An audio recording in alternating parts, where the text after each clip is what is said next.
में जो आप इनहेरिटेंस का कॉन्सेप्ट या पॉलीमॉर्फिज्म का कॉन्सेप्ट आप यूज करते हैं, it is almost similar to the Java classes. जो आपने जावा में इनहेरिटेंस एंड पॉलीमॉर्फिज्म पढ़ा होगा, it is almost similar to that. ठीक है, तो बहुत ज्यादा डिफरेंस आपका नहीं है पाइथन में इनहेरिटेंस का और polymorphism. So we are going to cover that topic today.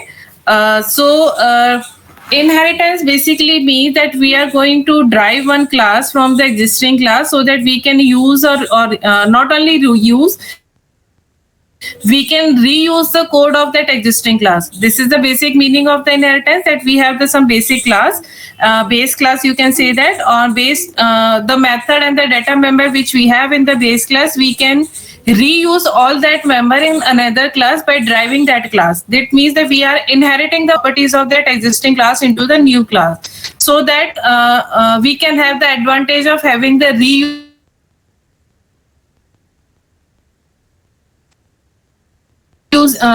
reusability of a code. If I'm not wrong.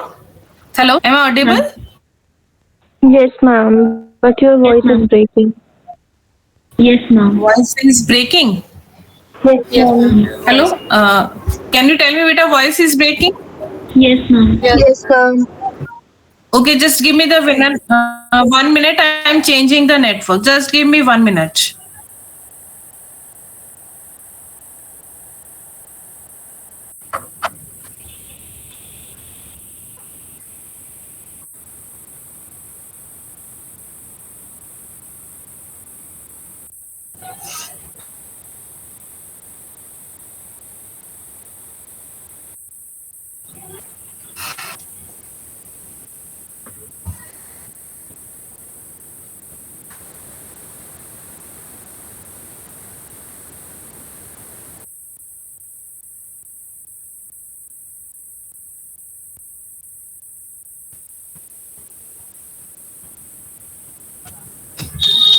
Hello? Hello, am I audible now, beta? Yes, ma'am. So now voice is clear or still it is breaking? Ma'am, now No, it's ma'am. clear. Okay. Clear, ma'am. So I was just giving the little introduction. What is the inheritance? So inheritance means that we have some class, and that class have the number of data member and the methods in his class definition. And by using the concept of inheritance, we can reuse that data member, or we can reuse that member function in another new class. So this basically means that the existing properties of a class, the properties means data member, or you can say the member functions of that class into the new existing class. So we can say we are inheriting the properties of our existing class into the new class. So what is the benefit of having the inheritance? Inheritance का benefit जो main होता है, that is that we can reuse the code of the existing class, or you can say the base class, into the new class, so that we cannot have the repetition of a code in the new class. ठीक है? Is it clear? Am I not? If I'm not wrong, is it? This is the meaning of inheritance, that we are going to reuse the member and member function of an existing class into the new class. Yes, ma'am. ठीक है? Ma'am. So, Yes, ma'am. okay, so how can we drive the class? As all of you know, first we have to define the base class, and after defining the base class, then we are going to drive the new class from the existing class. Ma'am, your voice is breaking. It is breaking to all the students, or it is breaking to some of the students? Ma'am, it's clear. Yes, clear. Okay, so better I don't know name, because मेरी screen पर आपके जो है अभी वो मेरी PPT show हो रही Okay, है. ma'am. Okay. So you can check your network beta again. Okay, so how can we define that? How can we drive a new class from the existing class? So आप लोगों को ध्यान हो, जब हम C++ में inheritance का concept use करते हैं, so we give the drive class name and then colon and then mode specify करते हैं, that is public, private and protected, and then we use the base class name. ऐसे use करते हैं. पहले drive class का name आता है, then we use the colon, and then we define the mode की प्राइवेट है, पब्लिक है या प्रोटेक्टेड है, and then we define the base, we give the name of the base class name. But in Python, there is a definition. There is no keyword like what is the private, what is the public, and what is the protected. Every members are by default are the public members. ठीक है. Although in C++ अगर आप कोई mode define नहीं करते हैं तो वहां पर भी आपके सारे मेंबर्स जो होते हैं वो पब्लिक होते हैं, बट टू प्राइवेट आपको प्रोटेक्टेड आपको डिफाइन करना पड़ता है. But in by default in Python all the members are publicly accessible, yani they are defined as the public member, so we do not need to define the what is the mode. But yes, if we want to define some member as the private member, so we have to use a different syntax for defining that as a private member, so that we can define that these members are not drivable from these member cannot be reused in the drive class. So that we will discuss in later, okay, how can we define a member as a private member.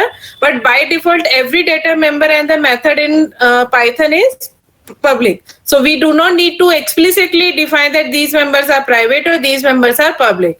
The member by default is public, and if we want to make them private, so we have to use the some syntax for defining them as a private members. Okay. So to define the, as all of you know that this is the basic syntax for defining the any class, that you use the class name and the member function, and there is a member function, one is of constructor type and another is a normal member function जो आप use करते हैं. ठीक है. So अगर आपको किसी भी existing class से किसी new class को जब आप drive करते हैं, so we use the what is the basic syntax for that. So basic syntax is for that is the, पहले आप अपनी बेस क्लास को डिफाइन करेंगे. बेस क्लास को डिफाइन करने के बाद में जब आप ड्राइव क्लास को बनाते हैं, so we use the word class as a keyword because we are going to make again a class. Then sub class name जो आप उस क्लास का न्यू जो आपकी ड्राइव क्लास है उस क्लास का आप नाम देते हैं. Then within a small bracket you give the name of the base class, यानी class drive class name and within a bracket we use the base class name. और वो ब्रेसेस जो होती हैं वो आपकी स्मॉल वाली होती हैं. तो जैसे अगर मान लो यहाँ पे sub class can be the drive class name and super class can be the name of the base class name and then attributes of that sub class. जो भी आपके ड्राइविंग क्लास है उस ड्राइविंग क्लास के जैसे आप members define करते हैं वैसे आप उसके मेंबर्स को आप डिफाइन कर सकते हैं. एंड देन अगेन आपको मालूम है क्योंकि पब्लिकली सारी चीजें यहाँ पे आपकी ड्राइव हो रही हैं. So if we are going to create the, can anyone tell me हम ऑब्जेक्ट कौन सी क्लास का बनाते हैं, बेस क्लास का और ड्राइव क्लास का? ड्राइव क्लास का, बिकॉज मैम में ड्राइव होते हैं सारी properties. Yes, we make the object of the drive class because जो आपकी base class के सारे methods हैं, जो आपके सारे data members हैं, now it is also available in the drive class also.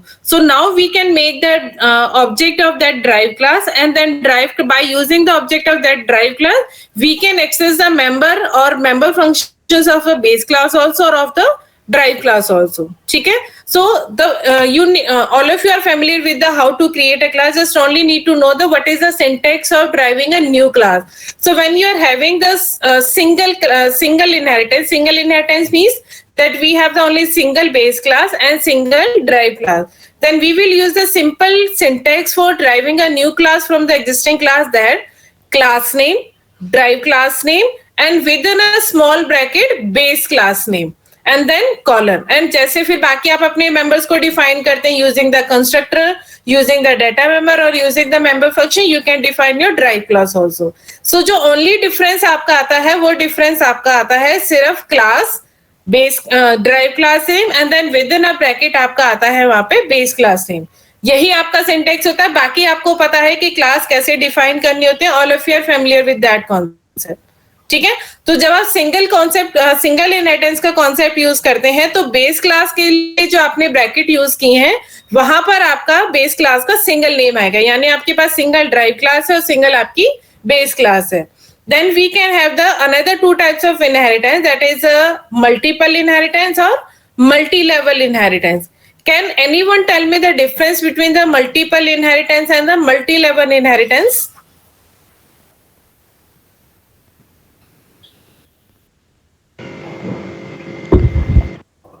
Can anyone tell me what is the difference between multi-level and multiple inheritance? Yes, ma'am. Multiple inheritance means कि ma'am जो base class है उसने एक से ज़्यादा class से inherit किया गया है, मतलब उसकी बेस क्लास एक से ज़्यादा है। और multi and level multiple inheritance case ma'am की लाइक बी जो है वो ए को इनहेरिट कर रहा है, सी भी ए को इनहेरिट कर रहा है, डी क्लास जो है डिराइव्ड क्लास वो भी ए को इनहेरिट कर रहा है। So it is multiple inheritance and multi level that की बी क्लास जो है वो हमारे बहुत सारे बेस क्लासेस है, लाइक सॉरी मैम, डी जो हमारे डिराइव्ड क्लास है वो बहुत सारे base classes like A B C उन सभी को इनहेरिट कर रहे हैं। So multiple inheritance means that we can have the more than one base class for a derived class, that we can derive the class from the more than one base class. That is known as a multiple inheritance. And multiple level inheritance means that we have the number of level. Class A, we can say the class B can be derived from the class A, class C can be derived from the class B, and class D can be derived from the class C. So this can be have the number of level की एक class से दूसरी को किया, दूसरी से तीसरी को ड्राइव किया, तीसरी से चौथी को ड्राइव किया. और in case of multiple inheritance we can have the number of base class and we can derive the one class from the number of base class. ठीक है. But when we are using the concept of multiple inheritance, when we are having the number of base class, we always use the searching from the left to right, that is in recursive form. यानी पहले आपने जो base class define किया उसके आपके attribute को access किया जाएगा, देन आपके बेस 2 जो आपने डिफाइन किया उसके अकॉर्डिंग आपका किया जाएगा. ठीक है. सो ये तो हुआ कि अब इसका मतलब क्या है कि जब आप वहां पर अपनी ड्राइव क्लास को डिफाइन करेंगे तो इसी ड्राइव क्लास में जहां पर आपका सिंगल सुपर क्लास नेम आ रहा है वहीं पर आप मल्टीपल क्लास नेम डिफाइन कर सकते हैं सेपरेटेड बाय कॉमा. यानी super class 1 comma super class 2 comma super class 3. ठीक है. Fine. Okay. So again object आप लोगों को बनाना आता है, ऑब्जेक्ट से मेंबर फंक्शंस को कॉल करना आता है, डाटा मेंबर्स को कॉल करना. Now what about the constructor. आप कभी भी कंस्ट्रक्टर बनाते हैं, बेस क्लास में भी आपका कंस्ट्रक्टर आता है, आपका ड्राइव क्लास में भी कंस्ट्रक्टर आ सकता है, और अगर आपने मल्टी लेवल इनहेरिटेंस यूज किए तो हर एक क्लास में आपका कंस्ट्रक्टर हो सकता है. Now we have the same constructor name in all the classes. Now maybe you have done the work that is the super keyword in Java. Yes, ma'am. Yes, ma'am. What is the purpose of that? super always base class को inherit करने के लिए. yes ma'am. Base class के member को inherit करने के लिए आप सुपर कीवर्ड यूज कर सकते हैं. Same word is used in Python also. यानी अगर मेरे पास में सेम फंक्शंस नेम है in all the classes and we can have the super keyword to call the member function of a base class so that we can access the member of a base class in the drive class, or you can say that we can override them. ठीक है. कि अगर आपने, क्योंकि अगर आपका same function name है तो बेस क्लास फंक्शन क्या करेगा, जो जो ड्राइव क्लास है, ड्राइव क्लास के मेंबर फंक्शन जो है वो आपके बेस क्लास के मेंबर को ओवरराइड कर देंगे. तो इसको अवॉइड करने के लिए हम क्या करते हैं कि अगर आपका बेस क्लास में भी सेम फंक्शन नेम है और आपके ड्राइव क्लास में भी सेम फंक्शन नेम है, सो बेस क्लास के फंक्शन को कॉल करने के लिए so that we can have the two functions of the same name, that we use the super keyword. ठीक है. तो इनिट फंक्शन को, जैसे आप हमने कहा कि इनिट फंक्शन भी आपका इनहेरिट होके आएगा, तो उस क्लास में, क्योंकि ड्राइव क्लास का भी अपना एक इनिट फंक्शन है और बेस क्लास का भी इनिट फंक्शन है, लेकिन अगर मैं सुपर कीवर्ड यूज नहीं करूंगी तो आपका जो ड्राइव क्लास का इनिट फंक्शन है वो बेस क्लास को ओवरलैप करेगा, या ऐसे हम कहें कि ओवरराइड करेगा. तो इसको अवॉइड करने के लिए हम क्या करेंगे, सुपर कीवर्ड यूज करेंगे so that we can have the base class members also. Fine. और वी कैन हैव, अगर आप सुपर कीवर्ड यूज नहीं करते हैं, so we can have the one different method, that is जब आप अपने ड्राइव क्लास में बेस क्लास के इनिट फंक्शन को कॉल करते हैं, तो इनिट फंक्शन को जब आप यूज करते हैं तो उस इनिट फंक्शन से पहले आप क्लास नेम यानी बेस क्लास नेम डॉट, ये वर्ड आप यूज करेंगे तो भी, यानी आप सुपर कीवर्ड की जगह अगर आप वहां पे क्लास का नाम और डॉट यूज करते हैं, then also you can access the member of base class. यानी बेस क्लास के मेथड्स को और बेस क्लास के फंक्शंस को कॉल करने के लिए आपके पास दो मेथड होते हैं. तो जब हम सुपर कीवर्ड यूज कर सकते हैं, that term is known as overriding. लेकिन आप उसी टर्म को यूज कर सकते हैं, instead of using the super keyword we can also have the base class name dot then base functions name. यानी आपके अगर दो फंक्शन सेम है एग्जिस्टिंग क्लास ड्राइव क्लास में और बेस क्लास में, तो आप बेस क्लास के फंक्शंस को कॉल करने के लिए आप एक सुपर कीवर्ड यूज कर सकते हैं एंड आप क्लास नेम डॉट ये भी यूज कर सकते हैं, class name dot and then the member function जो भी आप यूज करें, whether it can be init function और it can be the any function which is common in both the classes. Am I clear now? Okay.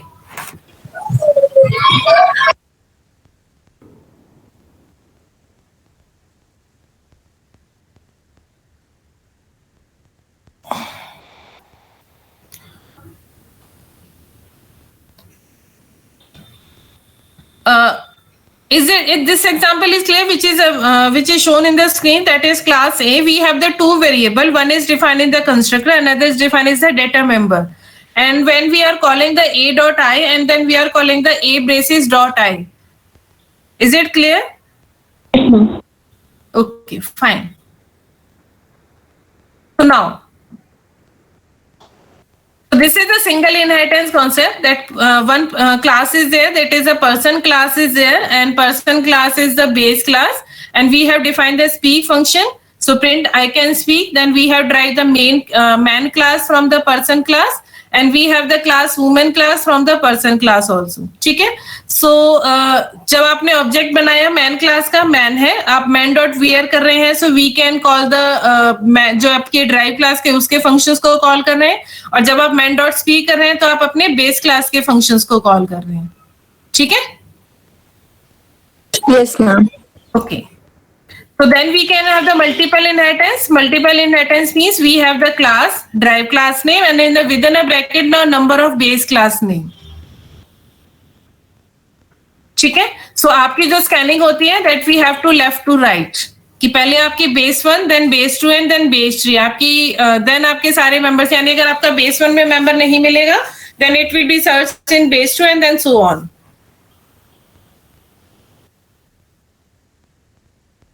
This is the example of multiple inheritance. All of you are familiar with the inheritance. The basic syntax जो आपका वो था वो मैंने आपको बता दिया कि क्लास कैसे ड्राइव करनी है। And now the important thing is that कि मैंने भी जैसे कहा कि आपके सारे मेंबर्स जो होते हैं बाय डिफॉल्ट वो इसमें पब्लिक होते हैं।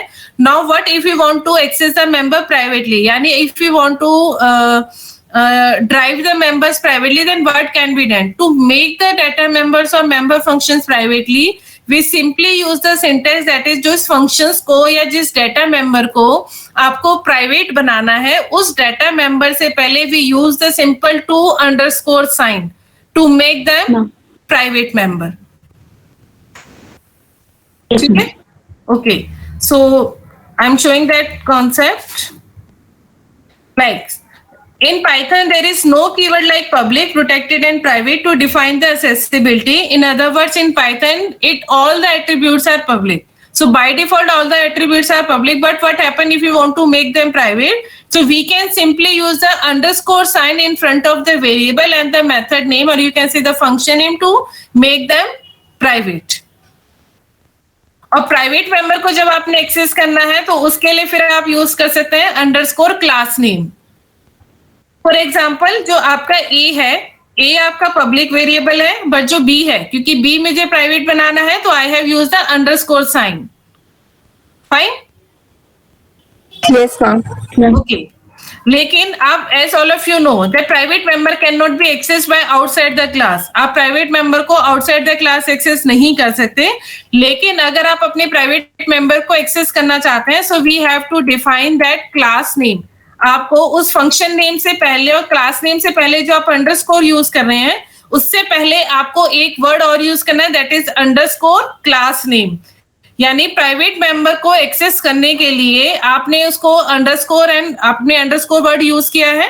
आप अंडरस्कोर लगाने के बाद में you can make them private, but उस प्राइवेट मेंबर को जब आप एक्सेस करना चाहते हैं so you can use the underscore class name so that it can be accessed. यानी private member can be accessed by using the underscore class name, underscore variable name और underscore class name, underscore function name. ठीक है? Clear बेटा? Yes ma'am. So you can see this example.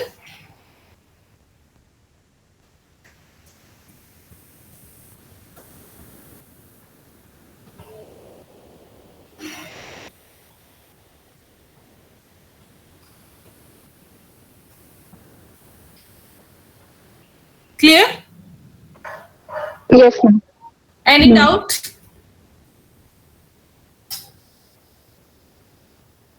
Any doubt, beta? No, ma'am. Okay, so polymorphism will be covered in the next class. Now just I'm going to discuss the one question which you have to perform using the inheritance concept. So you have to make a class first. आप एक marks के class बनाइए जिसमें आप 3 subjects के marks enter करेंगे, ठीक है? और उसके बाद में आप उस क्लास से दूसरी क्लास को आप ड्राइव करेंगे. You can say that class is result, ठीक है? आप एक क्लास बनाएंगे, आप एक पहले क्लास बनाइए स्टूडेंट के नाम से. उस क्लास में सिर्फ 2 ही चीजें एंटर कराइए, स्टूडेंट का नेम और स्टूडेंट का रोल नंबर. उसके बाद में एक और क्लास बनाइए जिसमें आप मार्क्स आप एंटर कराएंगे और उस मार्क्स क्लास में आप 3 सब्जेक्ट्स के मार्क्स एंटर कराइए जो आपने ऑलरेडी पहले से की हुई है. But now you are going to use the concept of inheritance. In the third class, by using the concept of inheritance, आपकी जो थर्ड क्लास है, थर्ड क्लास में स्टूडेंट का रोल नंबर, स्टूडेंट का नेम और स्टूडेंट के जो marks enter किए हुए हैं उन्हीं को यूज करके हुए आपने थर्ड क्लास में उस स्टूडेंट का रिजल्ट कैलकुलेट करना है. रिजल्ट में आपका क्या आएगा कि स्टूडेंट ने जो मार्क्स एंटर किए गए हैं उनका टोटल और उनका एवरेज आपका थर्ड क्लास में शो होना चाहिए, ठीक है? उसके बाद में आप एक फोर्थ क्लास बनाइए. फोर्थ क्लास आपकी रिजल्ट क्लास से ड्राइव होगी. रिजल्ट क्लास में जो आपने जो भी आपका परसेंटेज निकल के आएगा उस परसेंटेज को निकालने के बाद में you have to compare that. अगर आपके मार्क्स मोर देन 90% है, you will give them A grade. अगर उसका 80 और 90 के बीच है, you will give the grade B. और अगर 70 और 80 के बीच में, you will give them a grade C, ठीक है? और अगर 70 से नीचे है तो you can give them a grade D. तो आपकी 4 क्लास बनेगी. एक स्टूडेंट बनेगी, एक मार्क्स बनेगी, एक रिजल्ट बनेगी और एक आपका ग्रेड बनेगा. इसमें मार्क्स क्लास जो है वो आप रिजल्ट क्लास है वो आपकी मार्क्स से ड्राइव होगी. You can note down that जो आपकी इनहेरिटेंस का कॉन्सेप्ट है. Let me explain in the word.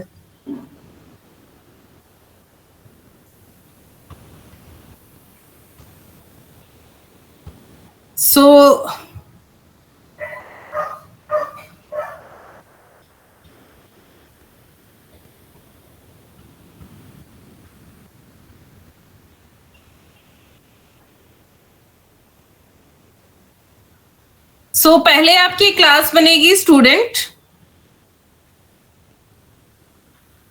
ठीक है? स्टूडेंट में जो आपके जो फील्ड होंगे वो होगा आपका रोल नंबर एंड नेम, ठीक है? Then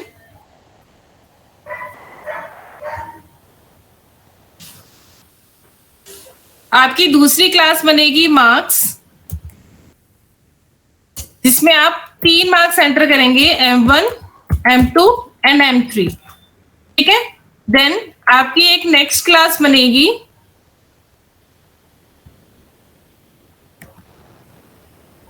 result. इस रिजल्ट को आप यहां पे शो करेंगे. उसकी टोटल क्या है? Is my screen visible? Yes, ma'am. Yes, thanks. और उसका एवरेज क्या है? उसके बाद में आपका एक लास्ट क्लास यहां पर आप बनाएंगे,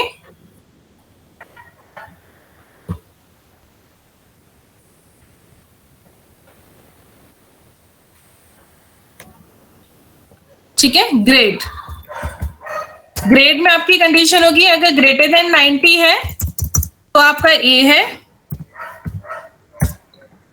80 और 90 के बीच में है तो आपका बी है, 70 और 80 के बीच में है तो आपका सी है, और लेस देन 70 है तो आपका डी है, ठीक है? नाउ अब इनहेरिटेंस का कॉन्सेप्ट क्या आएगा? आपने स्टूडेंट आपकी बिल्कुल इंडिविजुअल क्लास है. आपकी जो ये रिजल्ट क्लास है, रिजल्ट क्लास आपकी ड्राइव होगी मार्क्स से, है, क्लियर है? Yes ma'am. ठीक है, तो ये तो बना आपका सिंगल लेवल इनहेरिटेंस, यानी जो हम एक बेस क्लास है और एक हमारी ड्राइव क्लास है। उसके बाद में जब आप रिजल्ट को जब आप ग्रेड को डिफाइन यहाँ पे करेंगे तो ग्रेड आपका यहाँ पे डिफाइन होगा यहाँ से, रिजल्ट से।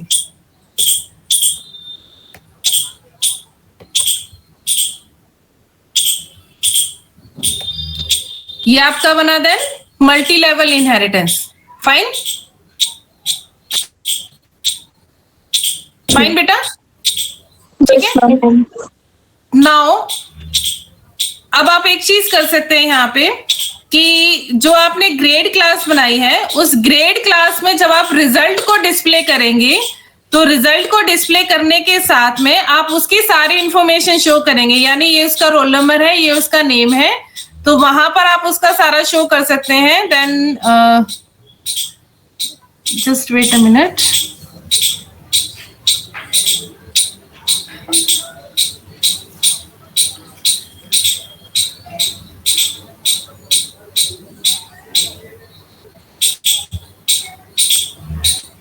ठीक है।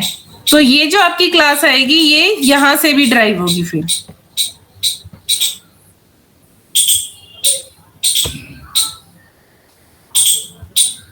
क्लियर है?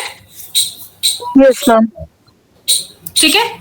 और मार्क्स में जो आपने मार्क्स यहाँ पे एंटर किए हैं वो मार्क्स आपके रिजल्ट में दोबारा एंटर नहीं होने चाहिए। आपने जो मार्क्स यहाँ पर एंटर किए हैं उन्हीं मार्क्स को आपने अपने रिजल्ट क्लास में यूज करना है। सिमिलरली जो यहाँ से एवरेज आपके निकल के आ रही है उस एवरेज को आपको इस क्लास में यूज करना है। साथ ही साथ आपको स्टूडेंट क्लास से जो आपने मार्क्स निकाले हैं वहां पर उसका रोल नंबर और नेम को डिस्प्ले कराना है। तो आपका अगर मार्क्स और रिजल्ट को देखोगे तो आपका सिंगल इनहेरिटेंस बनेगा, मार्क्स रिजल्ट और ग्रेड को देखोगे तो आपका मल्टी लेवल इनहेरिटेंस बनेगा, और स्टूडेंट रिजल्ट और ग्रेड को देखोगे तो आपका मल्टीपल इनहेरिटेंस बनेगा। फाइन? Yes ma'am. और फंक्शन नेम आपके कॉमन होने चाहिए। आप उस फंक्शन नेम चाहे आप कंस्ट्रक्टर यूज करके करो चाहे आप अलग से फंक्शंस बनाओ। तो जब आप ड्राइव करेंगे सेम फंक्शन नेम को दूसरी क्लास में तो आप class name dot concept use कर सकते हैं या आप सुपर कीवर्ड यूज कर सकते हैं। क्वेश्चन क्लियर है? क्वेश्चन क्लियर है बेटा? यस। ठीक है। तो एज एन असाइनमेंट मैं आपको गूगल क्लासरूम पे ये अपलोड कर दूंगी। तो उसके बाद में उस टाइम पे फिर ये क्वेश्चन मत करना है कि मैम किस में से किसको इनहेरिट करना है। आप पहले ये फ्लो चार्ट देख लो, उसके अकॉर्डिंग फिर मैं वहां पर आपको डाल दूंगी, क्योंकि वहां पे वर्ड्स में आएगा, फ्लो चार्ट नहीं होगा। तो अगर किसी को कोई भी डाउट है तो अभी पूछ लीजिए। मैम फंक्शन नेम कॉमन होने का मतलब? Yes ma'am. Function name common होने का मतलब ये है कि जैसे आपने मार्क्स में पहले मार्क्स एंटर करा दिए, उसके बाद वहां आप मार्क्स को डिस्प्ले कराओगे, ठीक है। वही डिस्प्ले फंक्शन जो डिस्प्ले फंक्शन आपने वहां यूज किया है सेम फंक्शन नेम आप अपने वहां पे यूज करोगे, लेकिन वहां पे वो परसेंटेज एंड एवरेज डिस्प्ले करेगा। यानी जब मैं मार्क्स डिस्प्ले करने के लिए बोलूं तो मार्क्स डिस्प्ले हो, लेकिन जब मैं रिजल्ट डिस्प्ले करने के लिए बोलूं तो रिजल्ट डिस्प्ले होना चाहिए। Okay ma'am, okay. ठीक है, यानी डिस्प्ले फंक्शन तीनों में कॉमन होगा। वो वहां पे मार्क्स वाली क्लास में मार्क्स को डिस्प्ले कराएगा, रिजल्ट वाली क्लास में वो रिजल्ट को डिस्प्ले कराएगा, ग्रेड वाली क्लास में वो रिजल्ट को डिस्प्ले कराएगा। ठीक है, ऐसा होता है। ऐसा किया डिस्प्ले फंक्शन को ओवरराइड करना है। किया होगा बेटा आपने, लाइक डिस्प्ले फंक्शन को ओवरराइड करते हैं जैसे। हाँ हाँ, ठीक है। कोई डाउट अब तक? तो मैम ठीक है। और जो मार्क्स आप लेंगे वो मार्क्स आप यूजर से एंटर कराएंगे, यानी आप वहां पर इनपुट फंक्शन यूज करेंगे। Okay ma'am. आप प्री डिफाइंड फंक्शन वो प्री डिफाइंड वैल्यू नहीं देंगे, आप वहां पे उसकी मार्क्स की वैल्यू एंटर कराएंगे। ठीक है। Now give me the attendance. अगर कोई डाउट नहीं है तो can I take the attendance now? Ma'am कोई डाउट तो नहीं है आप किसी को?